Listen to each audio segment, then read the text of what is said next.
Sir, आज हमारी कुछ विशेष जो है आपसे बात करने की हार्दिक इच्छा हो रही है। जी जी। तो क्या हम लोग कुछ बातें कर सकते हैं, कुछ डिबेट कर सकते हैं? Of course. चलिए, मैं रुपेश, मेरी बात आज अविनाश सर से होगी।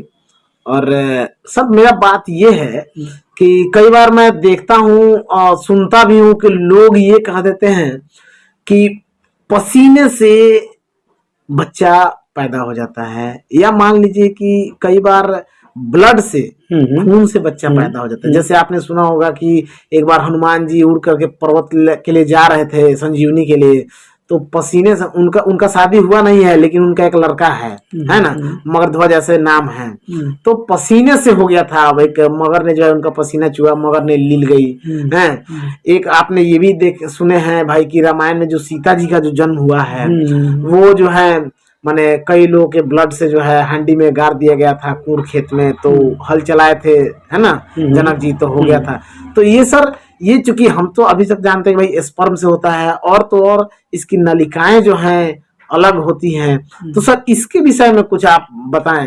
जरूर। चलिए, धन्यवाद सर। चलिए, देखिए, ये जितनी भी चीजें हैं हमारी भारत की एक सुंदर परंपरा है। अच्छा जी। कि हमारी जो भी विधि रही है, जो भी हमारे रीति रिवाज रहे हैं, उसको बहुत सुंदर और साफ सुथरा रूप से प्रस्तुत करने की रिवाज रही है। बिल्कुल, ताकि हमारे समाज में इसका गलत प्रभाव न पड़े। अब इस बात को लेते हुए जो हमारे ग्रंथ लिखे गए हैं, उसमें बहुत सारी चीजों को पर्दा डाल के बड़ी सुंदर और साफ सुथरा रखा गया, ताकि हम लोग एक दूसरे के सामने, बच्चों के सामने डिस्कशन कर सके, और उसको ये नहीं समझ में आए कि ये क्या हो रहा है। ये लगे कि हाँ, ये साफ सुथरी बात है, ये गंदी बात नहीं है। गंदी कुछ नहीं होती है। बिल्कुल है ना। अब देखिए, जितना ये आपने सुना है कि नजर से, नैन से मिला और बच्चा पैदा हो गया, है ना, आशीर्वाद दे दिए, तथास्तु कह दिए कि तुमको बच्चा हो गया, पेट में बच्चा रह गया, है ना। उसके बाद आपने सुना होगा कि फल दिया, फल खाए, बच्चा हो गया। हाँ, राम जी जो पैदा हुए, राम जो चारों भाई पैदा हुए, उसमें वर्णित है कि क्षीर यज्ञ के जो खीर थे, उनके खाने से बच्चा पैदा हुआ, यानी ये चारों भाई का जन्म हुआ। तो ये तमाम चीजें जो है, ये जानकारी की चीज है, जो अगर इस बीच को अध्ययन नहीं करते, इस बात को नहीं अध्ययन करते। अब देखिए, वेद व्यास जी, वेद व्यास जी अंबालिका और जो उसकी बहन थी, उसके साथ वो जो उनके बच्चे पैदा हुए, फिर एक दासी से जो विदुर जी पैदा हुए, ये सुने होंगे आपने। बिल्कुल बिल्कुल बिल्कुल। तो ये सारी चीजें, एक शब्द है, एक रिवाज था अपने भारत में, जिसका नाम था नियोग। नियोग विधि। तो नियोग विधि एक ऐसी विधि थी जिसमें उन लोगों को, माने उन लोगों को जिनके पति नहीं रहे, या पति बच्चा पैदा करने में असमर्थ हैं, या किसी भी कारणवश अगर वो कोई महिला बच्चा चाहती है, तो ये एक नियोग दाता का चुनाव होता था, जो उसके साथ बच्चा पैदा करने में सहयोग करे। तो जो उस बच्चा पैदा करने में सहयोग करता था, उसको नियोग दाता कहा जाता था। नियोग एक विधि है जो आज भी मनुस्मृति में उसकी चर्चा है, आप पढ़ सकते हैं। अब बताइए कि अगर कोई नियोग की चर्चा खुलेआम करे कि उसकी शादी नहीं हुई थी, लेकिन एक पुरुष को नियुक्त किया गया जिससे वो बच्चा पैदा हुआ, वेद व्यास जी को नियुक्त किया गया कि अंबालिका और जो उसकी बहन थी, उससे माने बच्चा पैदा करो ताकि वंश आगे चले।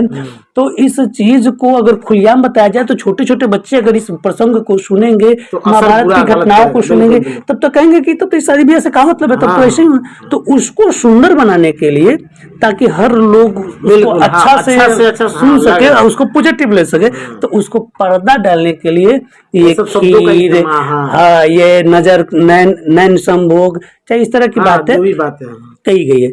जबकि माने फिजिकली, आप फिजिकल स्टडी करें, फिजिकल जो मानव शरीर की स्टडी करेंगे, तो उसमें योनि मार्ग अलग चीज होती है, रज अलग होता है, स्पर्म अलग होता है, उनकी प्रक्रिया अलग है। आंख से पसीना का भी स्पर्म नहीं हो सकता है, खीर का भी स्पर्म नहीं हो सकता है। स्पर्म अगर हो भी गया तो मुंह से जाके अंडकोश में शामिल नहीं हो सकता, क्योंकि उसके ऊपर से कोई सिस्टम ही नहीं है कि उसके अंदर जा सके। तो यहाँ पे नियोग के माध्यम से वंश को बढ़ाने के लिए ये सारी प्रक्रियाएं होती थी, लेकिन इसको सुंदरता और इसकी स्वच्छता बरकरार रहे, इसमें लोगों की प्रतिष्ठा का आहत न हो, इस चीज को देखते हुए मैंने इसका पालन किया। अब हम आपको वर्तमान में नियोग का एक दूसरा रूप बताते हैं, मॉडर्न युग। मॉडर्न युग। आपने सर वीर्य बैंक का नाम सुना? हाँ हाँ बिल्कुल बिल्कुल। तो नियोग का ही एक ये मॉडर्न रूप है, क्योंकि नियोग में जो नियोगदाता थे वो उस महिला के साथ संभोग करते थे और उस बच्चा पर उसका नाम होता था जिसकी पत्नी हुआ करती थी। बिल्कुल समझ रहे सर? तो उस बच्चा पर उस जो नियोगदाता का कोई अधिकार नहीं होता था। उस महिला और उसके पति उसके वंश का नाम होता था और उसी का कहलाता था। नियोगदाता का केवल काम था उसको संतान प्राप्त करा देने में सहयोग करना, है ना। अब उसमें एक और चर्चा है कि जब वो नियोगदाता उस महिला के साथ संभोग करते थे तो अपने शरीर में पूरे चंदन का लेप लगाते थे और वो महिला के शरीर में भी चंदन का लेप लगाया जाता था, ताकि उस चंदन के लेप में वैज्ञानिक कारण है कि आपको निगेटिव नहीं जाने देगा। तो वो सिर्फ उतना ही प्रक्रिया में होता था ताकि मन शुद्ध रहे और सिर्फ इसी फोकस पर करे कि हमको इसको एक बच्चा दान देना है ना। तो आज का है वीर्य बैंक है। तो, या इसके अलावा जैसे जानवरों के लिए जो है आपने बहुत अच्छा बताया, जानवरों के लिए जो बाइफ और गोधन जो चल रहा है उसके माध्यम से जो है ना, जो हमारे जैसे भैंस है, गाय है, उनको जो है स्पर्म का काम तो बहुत अच्छा चले। तो अब इसमें माने कुछ लोग या टीवी वाले लोग जो सीरियल बनाए उसमें भ्रामक पैदा करते हैं। हालांकि अच्छी बात है कि पर्दा डाल के इसको बताया जा रहा है, लेकिन जो मैच्योर हो गए उनको ये बात स्पष्ट मालूम होनी चाहिए। सर यही है, ऐसा कोई नियम नहीं है कि आंख से बच्चा पैदा हो जाए और खून से बच्चा पैदा हो जाए। अच्छा, है ना, वही चीजें। और पसीना से, हनुमान जी के पसीने से नहीं, हनुमान जी किसी न किसी के साथ नियोग धर्म में या अर्थात नियोग विधि में सहयोग किया होगा।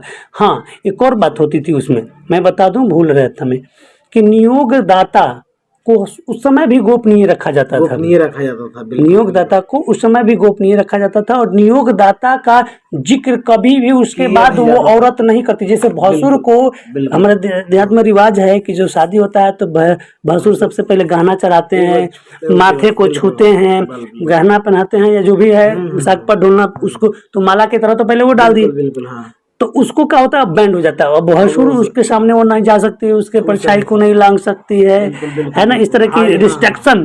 तो उसी तरह से नियोग में नियोगदाता उसी को चुना जाता था जो आने वाले भविष्य में कभी जिक्र नहीं किया जा सके सर।